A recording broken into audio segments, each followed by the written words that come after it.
नमस्ते बच्चों। आज हम जो बचे हुए पद है आलम के 8, 9 और 10 इनको हम आज पढ़ेंगे। आलम पहले आप पढ़ रहे थे, रीतिकाल के प्रमुख कवि है, रीतिमुक्त कवि है और इन्होंने श्रृंगार रस के साथ साथ ही यहाँ पर कृष्ण के भक्ति में कुछ पदों की रचना भी की है। तो यहाँ पर कृष्ण का बाल वर्णन है और उन सब क्रियाओं का भी वर्णन यहाँ पर किया है आलम ने। देहो दधी मधुर घरनी धर्यो छोरी खे है, धाम ते निकसी धोरी धेनु धाई खेली है, धोरी लोटे एहे लपटे है लटकत एहे, सुखद सुनेव बेन बतियाँ अमोली है, आलम सुकवि मेरे लालन चलन सीखे, बलन की बाहें ब्रज गलिन में डोलही, सुदिन सुदिन दिन ता दिन गिनेगी भाई, जा दिन कन्हैया मुसो मैया कही बोले ही। कि एक माँ की जो इच्छा है, एक माँ का जो लाड है अपने बच्चे के प्रति, कि किस तरह से वो क्या क्या करेगा जब वो बड़ा होगा, किस तरह से खेलेगा, किस तरह से वो दौड़ेगा, किस तरह से वो वापस आएगा, मुझसे लिपटेगा और तोतले मुंह से वो बातें करेगा, किस तरह वो बलदाऊ की बाँह पकड़कर खेलेगा अपने भाई के साथ, और किस दिन वो मुझे मैया कहकर बोलेगा या मेरा नाम बोलेगा। इन सब का वर्णन यहाँ पर कवि ने किया है। तो देहो दधी मधुर घरनी धर्यो छोरी गे है, माता यशोदा कहती है कि जो घर में रखे हुए हैं मधुर दही दूध ताज़ा, इन सबको मेरा लाल धाम ते निकसी धोरी धेनु धाई खेली है, इनको कब खाएगा। खे मतलब कब खाएगा, यानी जल्दी ही वो खाएगा। और घर से निकल कर धाम ते निकसी, धाम मतलब घर से निकली हुई धोरी सफ़ेद धवल जो गायें हैं, उन गायों को दौड़ दौड़ कर वो उनके साथ खेलेगा। धोरी लोटी हैं लपटे हैं लटकते हैं, धोरी फिर देखिए धोरी शब्द 2 बार आया है, दोनों बार ही अलग अर्थ है। धोरी लोटे हैं लपटे हैं, वो वापस दौड़ दौड़ कर मिट्टी में लोटेगा, खेलेगा और फिर आकर मेरे गले से वो लटक जाएगा। जो बालक करते हैं अधिकतर, वही सब बाल्य क्रीड़ाओं का वर्णन आलम ने यहाँ पर किया है।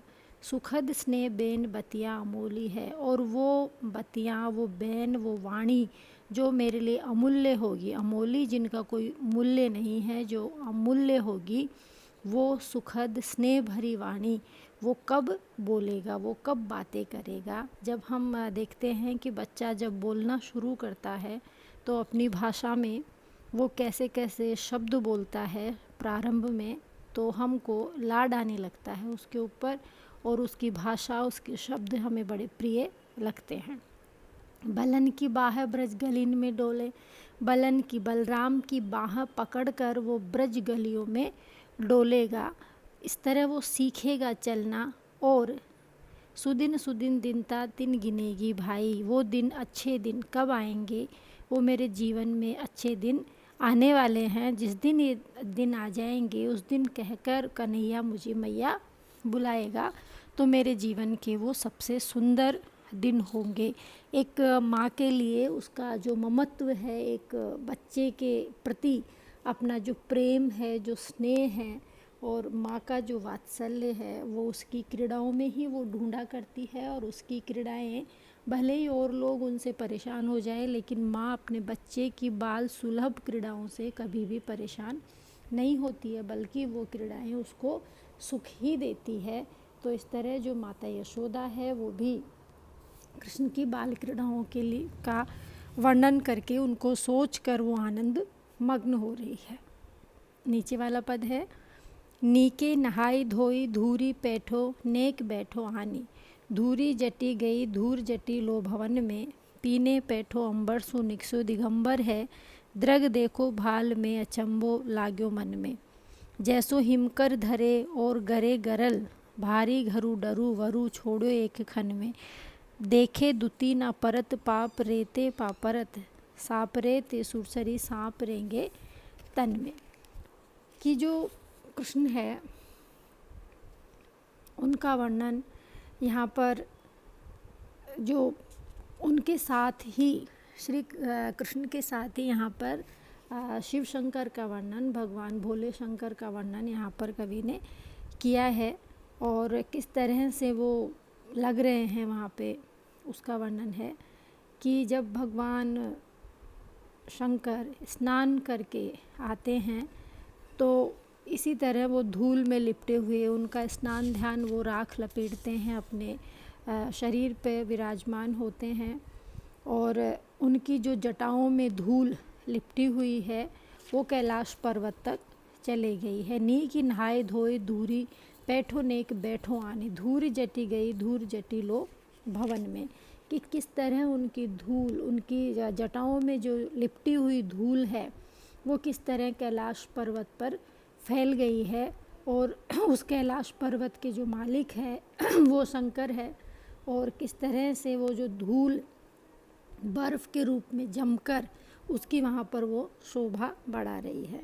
और भगवान शंकर अंबर रूपी वस्त्र पहने बैठे थे, लेकिन वो दिगंबर होकर, दिगंबर मतलब नग्न होकर, जिसकी जो वेशभूषा है वो दिशाई हो, जिसके अंबर ही जिसने धारण कर रखा हो उसको दिगंबर कहते हैं। द्रग देखो भाल में अचंभो लाग्यो मन में।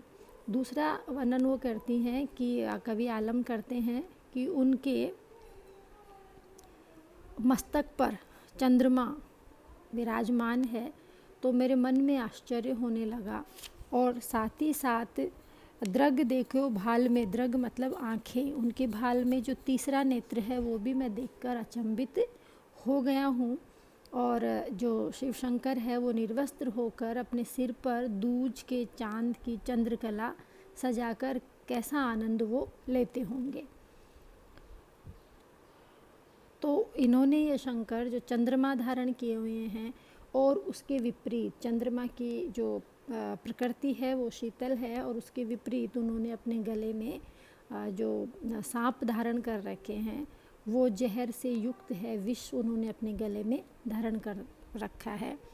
तो यहाँ पर प्रसंग ये है कि देवताओं और दानवों की प्राण रक्षा के लिए समुद्र मंथन में जो विष निकला था उसका पान शिव ने किया था और शंकर जी ने अपना महान घर हिमालय बना रखा है। जैसो हिमकर धरे ओ गरे गरल, भारी घरू डरू वरु छोड़ो एक खन में। उन्होंने क्या किया, एक क्षण में उन्होंने हिमालय और अपना अच्छा स्वरूप एक क्षण में त्याग दिया था। ये प्रसंग इस समय का है जब वो तपस्या करने हेतु हिमालय गए थे और उस काल में पर्वतों के राजा ने अपनी पुत्री पार्वती को इनके पास सेवा हेतु भेजा था। तो उस समय जो शंकर है वो अपना वैभव आदि छोड़कर चले गए थे। आगे कवि कहता है, भारी घरू डरू वर छोड़ो एक खन में, देके दुती ना परत पाप रेते पाप परत, साप रेते सुरसरी सांप रेंगे तन में। कि जिन शंकर की आराधना करने के लिए, ध्यान लगाने के लिए भी इनको झलक दिखाई नहीं पड़ती, लेकिन ये अपने भक्तजनों के पापों को रेत के समान दूर कर देते हैं। जिस तरह शरीर से रेत झड़ जाती है उसी तरह शिव जी अपने भक्तों के पापों को झाड़ देते हैं। उनके शरीर में चाहे सांप लिपटे हुए हो फिर भी देव गंगा उनके सिर पर विराजमान है। तो इस तरह जो शिव की शोभा का जो वर्णन है, जो सुंदरता का वर्णन है यहाँ पर कवि ने किया है। हालांकि जो पद आ गया है इसमें अचानक कृष्ण की बाल लीलाओं का वर्णन करते हुए वो शिव के सौंदर्य का वर्णन कर रहा है, थोड़ा अलग सा जान पड़ता है। लेकिन फिर भी तुलसी ने भी राम और शिव की आराधना राम से करवाई है, उसी तरह यहाँ पे कृष्ण भी शिव का ही वो गुणगान, या एक तरह से कह सकते हैं कि कवि ने शिव को आदि गुरु, आदि ईश्वर, आदि देव बनाया है। फिर जो दूसरा पद है वो भी शंकर से ही संबंधित है। गोरस सुढोर लिए शंभुता को मत दिए, आपुन अकेलो संग गोरी तिहे लोग ना, बरूनी विभूति बार ले ले मुख लावे, उरहु लगावे पुनि भावे कुछ भोगना। आधारी ले धोरे धरी संपत्ति धतूरा भरी, वृषभ ले चली जाए कहूँ ताको सोगना। जटा छिटकाए छवि छोनी में बिछाए झाल, बासु की विरागी बाकी टेक बैठो जोगना। कि जटाओं में गोरस सुढोरी लिए, गोरस के समान सुढोरी दिखाई देने वाली सुंदर शंभुता को मत दिए। वो शंभु अपनी जटाओं में गंगा रूपी जल की शुभ्र धारा लिए हुए आपुन अकेलो संग गोरीती लोगना, आप अकेले ही बैठे हैं, साथ में पार्वती उनके साथ है। तो अकेले भ्रमण करने वाले जो शिवजी है, वरुणी विभूति बार ले ले मुखलावे, उनकी जो भस्म उनकी बरौनियों में, उनकी पलकों में भस्म लगी हुई है, तो उनको कोई भी भोग अरऊ लगावे पुनि भावे कुछ भोगना, उनको कोई भी भोग अच्छा नहीं लगता है। वो तो जो अघारी लगाते हैं, समाधि लगाते हैं, तो उनके मुंह हृदय से लगाने पे उनको कोई भी भोग उनको अच्छा नहीं लगता है। वो तो नंदी का सहारा लेकर धतूरे की संपत्ति भर शिवजी समाधि लगाते हैं। वृषभ ले चले जाएं कोहू ताको सोगना, उनको कोई दुख, कोई वो नहीं है, संताप नहीं है। जटा छिटकाए छवि छोनी में बिछाए छाल, वो जटा को छितरा कर, बिखेर कर, धूल भरी जमीन पर मृग छाला बिछाकर वो वैरागी शिवजी वासुकी जो सांप है उनके सबसे बड़े देवता सर्पराज वासुकी का सहारा लेकर वो समाधि पर बैठ जाते हैं।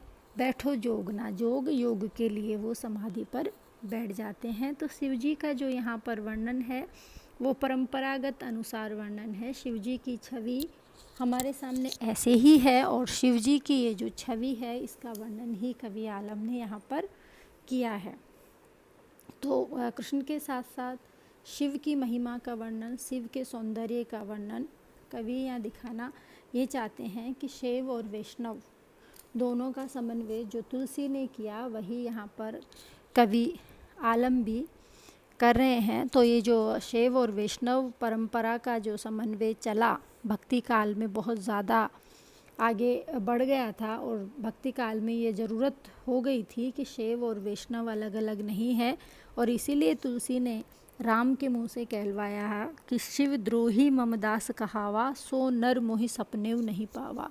क्योंकि शिव का द्रोही है, शिव का जो विरोध करता है और मेरी जो आराधना करता है वो व्यक्ति मुझे सपने में भी प्राप्त नहीं कर सकता। ये कौन कह रहा है? ये राम कह रहे हैं अपने मुंह से, ताकि शैव और वैष्णव दोनों संप्रदायों का मिलन हो जाए, वैमनस्य नहीं रहे। और जो उस वक्त भक्ति काल के समय जो रीतिकाल, ये रीतिकाल के कवि हैं, लेकिन रीतिकाल से ही एक विचारधाराओं की विभिन्नता चली आ रही थी कि शैव अलग है, वैष्णव अलग है, और उसी से हमारा जनमानस काफ़ी उद्वेलित था। और इसी जनमानस की उद्वेगना को शांत करने के लिए कवियों ने अपने अपने प्रयास किए। भक्ति काल में जिस तरह तुलसी का प्रयास बहुत सराहनीय और बहुत ही उच्च कोटि का प्रयास था, इसी तरह आलम ने भी थोड़ा सा प्रयास यहाँ पर शैव और वैष्णव का किया है। तो ये जो शैव और वैष्णव के समन्वय का प्रयास है, इसकी थोड़ा थोड़ा प्रयास हमें रीतिकाल से ही देखने को मिलता है, जो भक्ति काल में आगे जाकर बहुत ज़्यादा बढ़ जाता है। और एक तरह से तुलसी के राम और शिव संप्रदाय, शिव दोनों एकमेक हो जाते हैं। और काफ़ी कुछ प्रयास तुलसी ने किया कि जो हमारी निराश जन मानस है, जो जनता है, वो उलझी हुई है शैव और वैष्णव में, उसको एक कर दिया जाए, जिससे कि वो आगे बढ़ सके और उनके मन में आशा का संचार हो सके। तो ये जो जड़ें शुरू हुई रीतिकाल से, वो भक्ति काल में जाकर पेड़ बन गई। इस तरह से आलम ने भी वही प्रयास यहाँ पर किया है। तो कहने का तात्पर्य यह है कि आलम ने कृष्ण और शिव दोनों का ही यहाँ पर वर्णन किया। और आलम श्रृंगार रस के कवि है, लेकिन यहाँ पर उन्होंने श्रृंगार के साथ साथ भक्ति का भी वर्णन किया है। तो इस तरह से हम आलम के लिए ये कह सकते हैं कि आलम रीतिकाल के वो कवि रहे जिन्होंने समन्वय किया, और साथ ही साथ उन्होंने ये कहा कि शैव और वैष्णव की आराधना अगर हम करते हैं तो उसमें कोई गलत नहीं है, हम दोनों ही संप्रदायों की आराधना कर सकते हैं। इस तरह इन्होंने अलंकारों का प्रयोग किया, नाथ सौंदर्य इनकी कविता में है, और साथ ही साथ भक्ति के साथ श्रृंगार के ये कवि रहे हैं, अच्छे कवि रहे हैं। आगे हम पढ़ेंगे पद्माकर कल।